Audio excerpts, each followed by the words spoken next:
کا ذکر ہے کہ کسی ملک پر ایک ظالم اور جابر بادشاہ حکومت کرتا تھا۔ اس کی 6 بیٹیاں تھیں اور سب سے چھوٹی بیٹی اس کی نہایت لاڈلی تھی۔ ایک دن اس نے اپنی تمام بیٹیوں کو بلوایا اور اسے ایک سوال پوچھے۔ بولا، بیٹی بتاؤ، کون ہے تمہارا خدا جو تمہیں کھانے اور اوڑھنے کو دیتا ہے؟ اس کی بیٹی نے کہا، باپ آپ ہیں ہمارے خدا۔ اس نے اپنی دوسری بیٹی کو بلوایا، اس سے بھی یہی سوال پوچھا، اس نے بھی یہی جواب دیا۔ بادشاہ نہایت خوش ہوا۔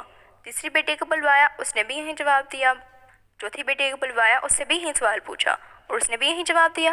پانچویں بیٹی کو بلوایا، اس سے یہی سوال پوچھا، اس نے کہا، باپ آپ ہیں جو ہمیں کھانے اور اوڑھنے کو دیتے ہیں، تو اسی لیے آپ ہمارے خدا ہیں۔ اس نے اپنی سب سے چھوٹی اور لاڈلی بیٹی کو بلوایا، اس سے پوچھا تو اس نے کہا، باپ میرا خدا اللہ ہے۔ کو نہایت غصہ آیا۔ اس نے سپاہیوں کو حکم دیا کہ اسے جاؤ اور جنگل میں چھوڑ کر آ جاؤ۔ اس نے اس کے تمام زیورات لے لیے اور اسے کہا، دیکھتا ہوں کب تک تمہارا اللہ تمہیں کھانے اور اوڑھنے کو دیتا ہے۔ اسے جنگل میں چھوڑ کر گیا آگے سپاہی۔ وہ نہایت پریشان تھی، پر اسے اپنے اللہ پر پورا بھروسہ تھا۔ وہ چلتی گئی اور اسے ایک راہ نظر آئی۔ اس نے اللہ کا شکر ادا کیا اور اس راہ پر چل پڑی۔ اسے آخر میں ایک چھوٹا سا گھر نظر آیا۔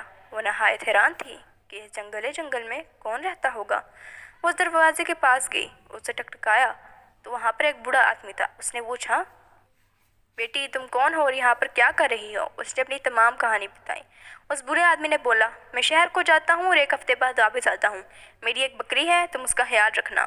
پاس میں ہی ایک سمندر ہے، تم وہاں سے پانی لے آنا۔ بیٹی رضامند ہو گئی وہاں پر رہنے کے لیے۔ اگلے دن وہ بوڑھا آدمی شہر کو روانہ ہوا۔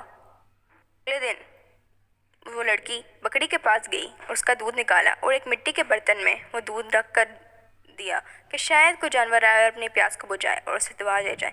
اگلے دن جب وہ اٹھی تو اسے دودھ نہ ملا اور اس کی جگہ اسے ایک قیمتی پتھر ملا۔ اس نے اس قیمتی پتھر کو دیکھا اور اسے یاد آیا، یہی پتھر ہے جو کئی کروڑوں کا ہے۔ اس نے اس بوڑھے آدمی کو وہ پتھر دیے۔ لگاتار اس نے ایک ہفتے تک وہ دودھ رکھا اور اس کے پاس 7 پتھر ہو گئے۔ اس نے اس بوڑھے آدمی کو پتھر دیے اور کہا، جاؤ مزدور لے کر آؤ اور میرے ایک بہر کی سلطنت قائم کرو۔ اس نے ایسا ہی کیا۔